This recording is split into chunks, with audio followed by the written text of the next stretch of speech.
एक वडियाई वो है जिहड़ी परमात्मा के दर तो मिलती है, एक वडियाई वो जिहड़ी समाज के तौर पर सानू समाजिक लोगों पासों मिलती है।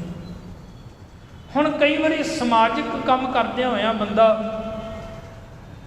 ये शब्द कह दिंदा है भी मैं समाज दे विच अपनी इज्जत मान बना के रखनी है।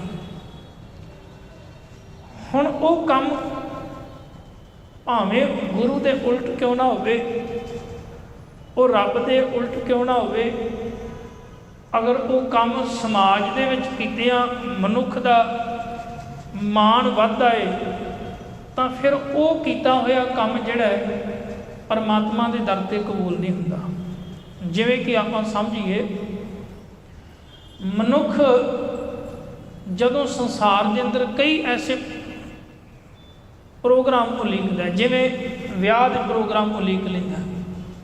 हुण खास तौर पर साडे पंजाबियां दी शब्दावली ये होंदी भी जे विआह दे विच मीट शराब ना होया तां मेरी तां इज्जत नहीं होनी।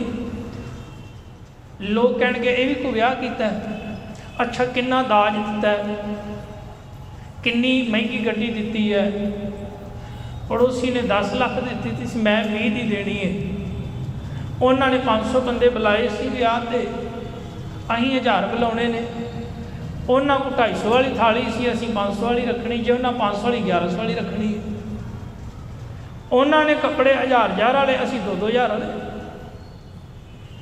ये तुलना करना किसी दे नाल समाज दे विच और माफ करना किते ना किते पंजाब की धरती के उत्ते, इत्थों का मैनूं पता नहीं पर पंजाब का पता है, घट्टो घट्ट अद्धे लोग तो इन्हां ही कर्जियां थले दबे हुए हैं।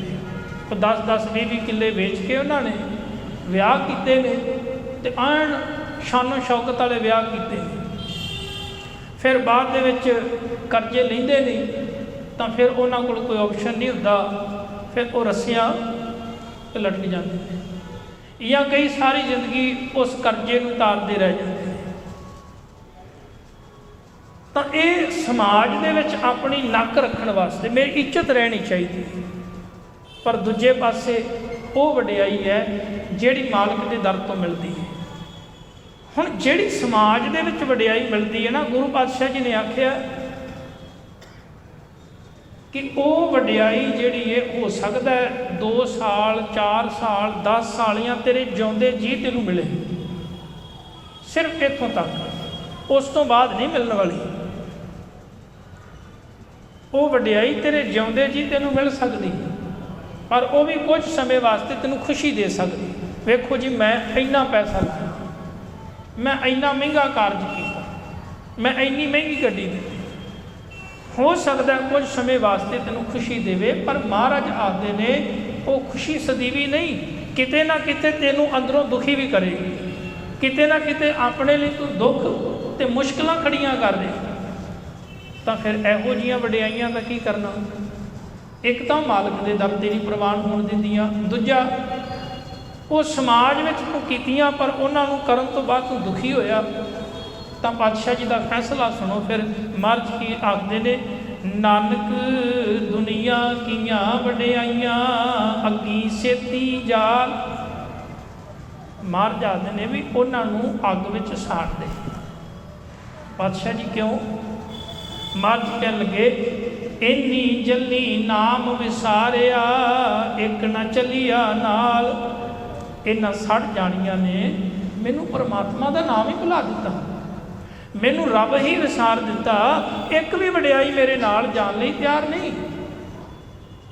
तो इहो जिहियां वडियाइयां नूं मैं साड़ के अग विच क्यों ना सुट देवां जिहड़ियां मैनू नाम भुला देण, जिहड़ियां मैनू मेरे मालिक नालों तोड़ देण, जिहड़ियां वडियाइयां परमात्मा के दर ते प्रवान नहीं होणियां। जे मैं गुरु के सामने खलोवां तो गुरु नाल नज़रां भी ना मिला सकता होवां, इहो जिहियां मान वडियाइयां दा की लाभ है? वो फिर ना ही इहो जिहियां मान वडियाइयां हासिल करी। तां ही गुरु पातशाह जी आखदे ने दुनिया ना सलाहे जो मर वंजसी, लोका ना सलाहे जो मर खाक थी। दुनिया की सिफत ना कर, पर सच जानियो अज तक कोई विआह ऐसा नहीं होना जिथे सारे रिश्तेदार ये कह देना बड़ा चंगा सी। कट के देख लियो तो कोई ना कोई कह ही देता आ कमी रह गई सी, किसी ने कहना आ कमी रह गई सी, किसी ने कहना आ कमी रह गई सी। सारी दुनिया को आपां खुश नहीं कर सकते, एक गल पल्ले नाल बन लेनी चाहिए सानू। सारी दुनिया को आपां किसी हद तक भी खुश नहीं कर सकते। जे तुसी दो चार नूं खुश कर लोगे तो दो चार नाराज भी होणगे, वो सहमत नहीं होणगे साडे तो क्यों ना चंगा होवे। गुरु पातशाह जी फिर आखते ने दुनिया ना सलाही जो मर वंज सी ना निकल जाना है, इन्हें सदा नहीं रहना। पर चंगा होवे तू उस परमात्मा की सिफत सलाह कर, उनकी वडियाई विचार नाल जुड़ जिहड़ी तेनू चंगा बनावे मालक दे दर ते, परमेश्वर के दर ते। तां ही गुरु नानक देव पातशाह जी ने आख्या भी जे तू उन्दियां वडियाइयां नाल जुड़ जावेगा, अमृत वेला सच नाल वडियाई विचार, तो की होवेगा पातशाह जीओ। महाराज आदि ने फिर ये मैं निश्चय नाल कह सकदा कि जिसनों बख्शे सिफत सलाह नानक पातशाही पातशाह। फिर तेरे वर्गा दुनिया में होर कोई नहीं, क्योंकि तेरे कोल वडियाई विचार है, तेरे कोल परमात्मा की नाम रूपी पूंजी है। फिर तू दुनिया में भावें तेनों संसार मान वडियाई देवे ना देवे, पर मालक के दर की वडियाई सदैव है। अच्छा वेख लो तुसीं बाणी विचों बचन होर साझे करते हैं आपां। भट्टां ने बड़ा कमाल का बचन किया है।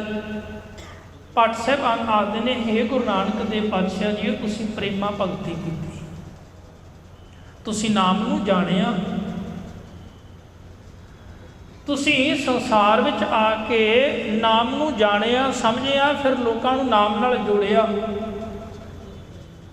ते तुसीं प्रेमा भगती की, प्रेमा भगती करती जाच सिखाई। नानक नाम निरंजन जानो कीनी भगत प्रेम लिवलाई, तांते अंगद अंग संग भयो शायर, शब्द सुरत की नीव रखाई। गुर अमरदास की अकथ कथा है, एक जी कछ कही न जाई। अब गुरु रामदास सोडी सिख सगल तारन को गुरु रामदास को मिली बढ़ाई, सोडी सिख सगल तारन को गुरु रामदास को मिली बढ़ाई।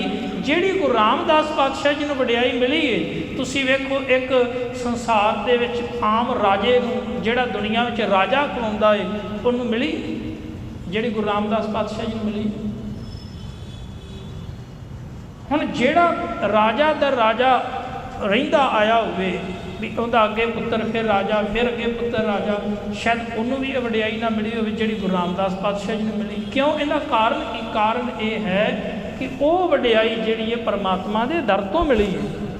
हुण जिहड़ी वडियाई भगत प्रहलाद जी नूं मिली है, जिहड़ी वडियाई भगत कबीर साहब नूं मिली है, जिहड़ी वडियाई भगत रविदास साहब नूं मिली है, जिहड़ी भगत नामदेव जी भगत सूरदास जी नूं मिली है, वो वडियाई दुनिया दे विच किसी राजे बादशाह नूं भी नहीं प्राप्त होनी और ना ही होनी है। तो बड़ी कृपा की है गुरु नानक देव महाराज पातशाह जी ने पांधे उस शब्द उच्चारण करके नाल समझाउणा कीता बई वो परमात्मा की बख्शिश होवे ते तां परमात्मा के दर ते वडियाइयां ये खुशियां ये आनंद सब प्राप्त हुंदा है, नहीं तो बाकी सब हवा दे विच गल्लां ही ने। संसार दीयां वडियाइयां वो सिर्फ इस तरह को हवा दे विच गल्लां। हुण एक वडियाई वो है जिहड़ी